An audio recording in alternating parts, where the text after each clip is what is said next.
Hello, I'm Philip Stoughton. I'm on the Apex 2024 booth of Co-Young. I'm joined by Otto Puck from Incap. Otto, we last spoke at Pennatronics, so we had a good overview of what was going on in the business generally. Because we're here in the US, let's focus a little bit on what you've got here, your footprint here. It was an acquisition that you made how long ago?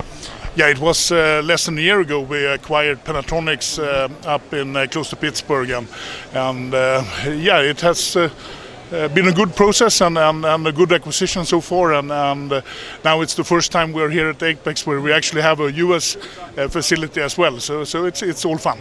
Yeah, and when you're at Apex, are you looking for something in particular? Do you have particular capital acquisitions in mind, or are you just keeping ahead of what's coming along in technology?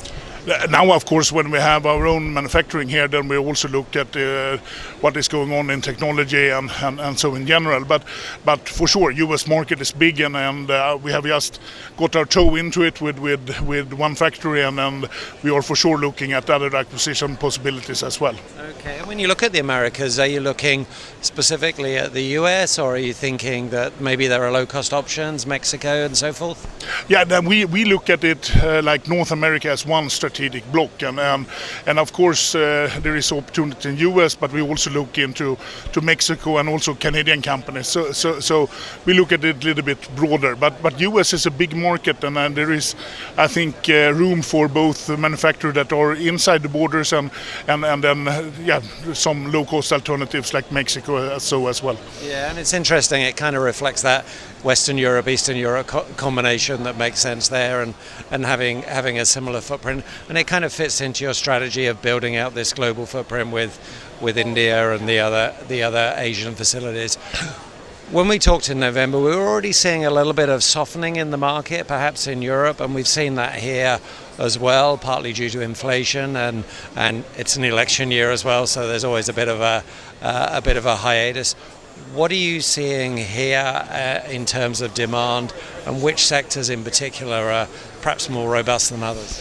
Yeah, it's hard to say. We of course also hear what others are saying, but that is not always matching what the picture we have. So if we look in general in Incap, we see growth in all of our units currently, and in many of the different sectors in the market.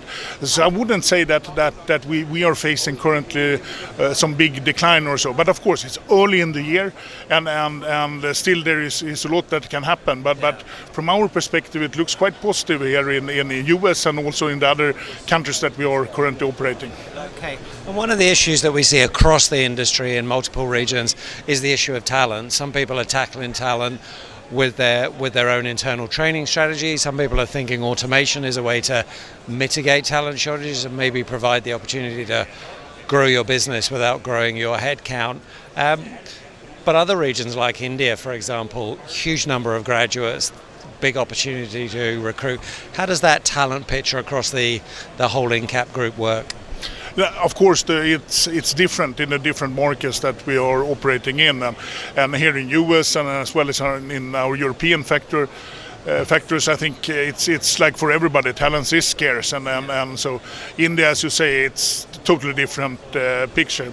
What we try to do internally in Incap, of course, is to do knowledge sharing and try to utilize the team and manpower we have in India, also to do work for other units, and so we are working on trying to utilize that. But of course, we are facing the same difficulties as everybody on the market, and I think here as well, if we look at Apex, there's a lot of grey old men like us here in the market, and where are all the young female engineers? And I think we have a lot to do here to before it's as an industry as a whole before we have changed the picture.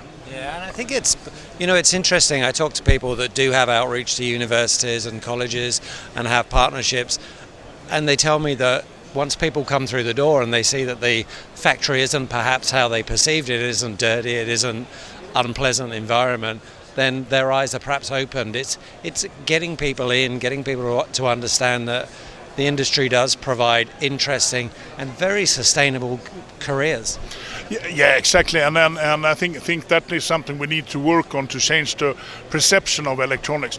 we are doing super cool stuff. And I think the kids, at least from our experience, once you get them into the factory and show them, this is like a playfield for them. They have robots to play with. They have cool electronics that are put together and future stuff. But you're right that the perception is that everything called industry is something dirty and heavy and dangerous, and this is not the case with the electronics industry. We are it's cutting edge. Even those that have not invested for a while, they have still cool equipment in that sense. Yeah. And Otto, you and I have been to many trade shows. We see the kind of branding and what these suppliers are talking about change year on year. 5 years ago, everybody had Industry 4.0 signs up. Now everybody's talking about AI. Is that something that you're keeping an eye on? Is that something you're investing in? Something that you think is perhaps further in the future? Or is there a bit too much hype around it right now? As always, there's always hype around everything new. But no, I think AI for sure will be have a big place in our industry as well. And one thing is when it comes to manufacturing, but also you shouldn't forget all the admin that goes around having normal manufacturing. And already today I use AI to do work descriptions and ads and whatever these kind of things you were doing manually before, and looking forward to what the development there should show. So for sure AI is here to stay, but it still will be some time before the robots take over the world, and we are not needed anymore. Yeah, no, I think it's interesting, and I think the people that are having success with AI are thinking about it as that co-pilot where good instruction and good finishing from the human operator, with the AI maybe doing some of the heavy lifting in the middle, can be really valuable. But again, that's the kind of jobs that are going to excite the next generation of employees, and we need to get a few of the grey hairs out of the industry and a few more youngsters in. So exciting times ahead. Otto, pleasure to chat. I'm sure we'll talk again at Electronica later this year in Munich, and perhaps in between at one of your facilities. Thanks for your time. Thank you for having me.